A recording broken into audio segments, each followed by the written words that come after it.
الحمد لله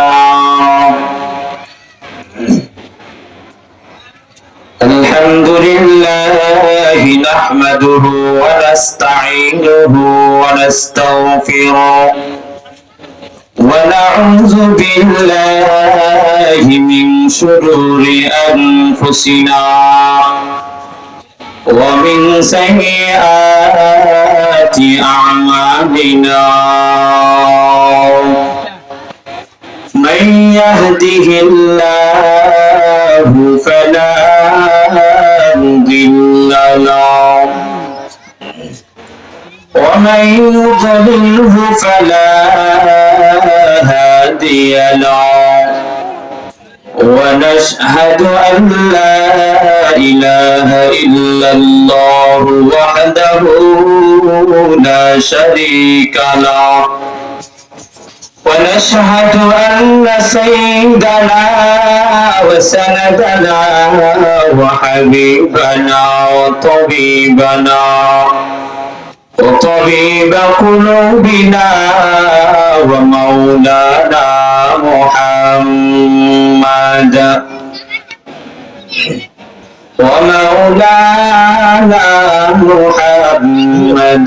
عبده ورسوله صلى الله تعالى عليه وعلى آله وأصحابه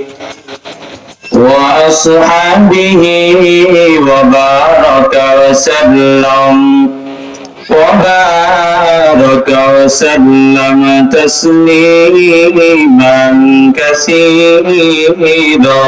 كثيرا أما بعد فأعوذ بالله من الشيطان الرجيم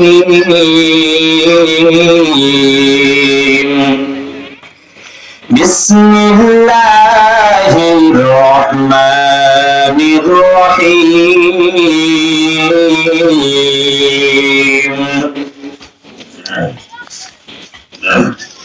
يا أيها الذين آمنوا ادخلوا في السلم كافة ولا تتبعوا خطوات الشيطان إنه لكم عدو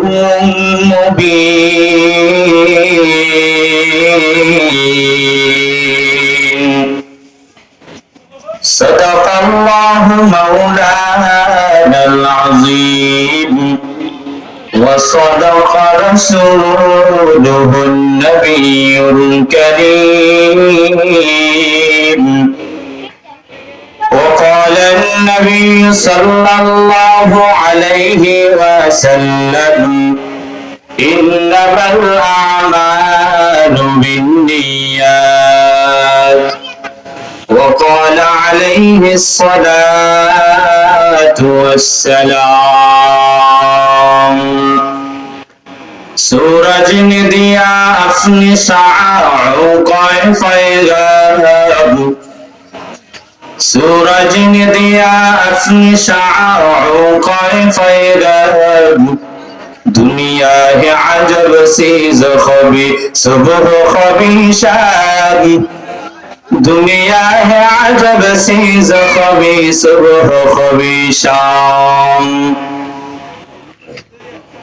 दुनिया में हो दुनिया का तलबगार नहीं हो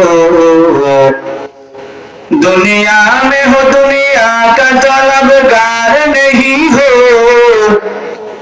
बाजार से गुजर हो खरीदार नहीं हो बाजार से गुजर हो खरीदार नहीं हो সম্মানিত উপস্থিতি মহান রব্বুল আলামিনের দরবারে অসংখ্য অগণিত শুকরিয়া যে মহান রব্বুল আলামিন আজকের এই দিনে সুন্দর একটা মজবায় আমাদেরকে আসার এবং বসার তৌফিক দান করেছেন এই জন্য আমরা সকলে দিল থেকে কালিমাতুশ শুকর আদায় করি আলহামদুলিল্লাহ। আলহামদুলিল্লাহ। আমি যে তেলাওয়াতটা করলাম কালামুল হাকিম থেকে, এই আয়াতের ব্যাখ্যা হলো আল্লাহ তাআলা বলেন, ইয়া আইয়ুহাল্লাযীনা আমানু দুখুলু ফিস-সিলমি কাফা ওয়া লা তাত্তাবি'উ খুতুওয়াতিশ-শাইতান ইন্নাহু লাকুম আদুউম মুবিন।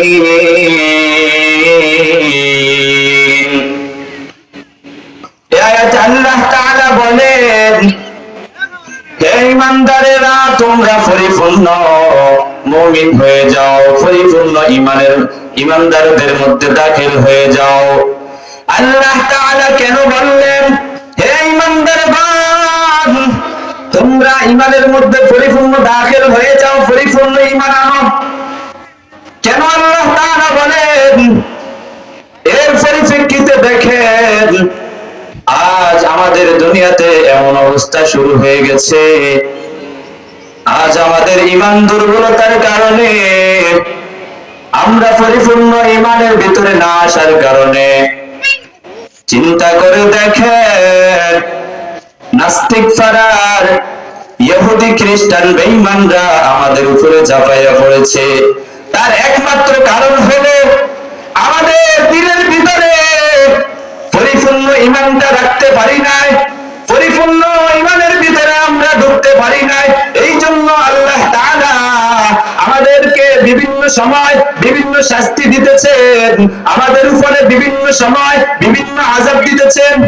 এর কারণ হলো আমাদের পরিপূর্ণ দিলের ভিতরে ঈমানের মর্যাদা রাখতে পারি না, ঠিক কি না? ঠিক। এই জন্য আল্লাহ তাআলা বলেন, ইয়া আইয়ুহাল্লাযীনা আমানু দুখুলু ফিস-সিলমি কাফা ওয়া লা তাত্তাবি'উ খুতুওয়াতিশ-শাইতান ইন্নাহু লাকুম আদুউম মুবিন। এর পরিপ্রেক্ষিতে আল্লাহর রাসূল সাল্লাল্লাহু আলাইহি ওয়াসাল্লাম বলেন, ইন্নামাল আ'মালু বিন্নিয়াত। হে মুসলমান ঈমানদারগণ, তোমরা যদি নিয়তকে পরিপূর্ণ রাখো, নিয়তকে যদি পরিপূর্ণ সহিভাবে দিলের ভিতরে অন্তরে গাঁথো, তাহলে তোমরা ঈমানের মধ্যে পরিপূর্ণ থাকতে পারবে, ঠিক কি না? ঠিক। চিন্তা করেন, আজকের এই জমানায় এসে আমাদের দেশ স্বাধীন হয়েছে, এই স্বাধীনের পরেও আমরা সাধারণ মুসলমান জুলুমে আক্রান্ত, জুলুমের শিকার হচ্ছি। এর কারণ হলো আমাদের ভিতরে ঈমানি মর্যাদা পরিপূর্ণ ঢুকাইতে পারি নাই। এই জন্য নাস্তিক বেঈমানরা আমাদের উপরে ঝাঁপাইয়া পড়েছে, ঠিক কি না? এই জন্য আল্লাহ তাআলা বলেন, হে ঈমানদারগণ, তোমরা পরিপূর্ণ যদি ঈমানের ভিতরে ঈমান পরিপূর্ণ যদি অন্তরের ভিতরে রাখতে না পারো, তাহলে আমি তোমাদেরকে বিভিন্ন সময় বিভিন্ন আযাবে ফেলবো। রাস্তার উপরে মানুষকে ইট পাথর দিয়ে মেরে ফেলা হচ্ছে। এর কারণ কি? আমরা মুসলমান এখনো একতাবদ্ধ হতে পারি নাই, ঠিক কি না? এই জন্য আমাদের উপরে বিভিন্ন সময় বিভিন্ন রকমের আযাব গজব আল্লাহ তাআলা দিয়ে থাকেন। এর কারণ হচ্ছে সব দোষ আমাদের ভিতরে, কারণ আমরা মুসলমান হওয়ার পরেও আমরা পরিপূর্ণ ঈমানের ভিতরে ঢুকতে পারি নাই। এই জন্য আল্লাহ তাআলা বিভিন্ন সময় আমাদেরকে বিভিন্ন আযাবের ভিতরে লিপ্ত করে রাখেন, ঠিক কি না? এই জন্য আমাদেরকে ঈমান আমাদের ভিতরে পরিপূর্ণ দাখিল করতে হবে, ঠিক কি না? আল্লাহ তাআলা আমাদেরকে আল্লাহ তাআলার পরিপূর্ণ ঈমান আমাদের অন্তরের ভিতরে রাখার তৌফিক দান করুন।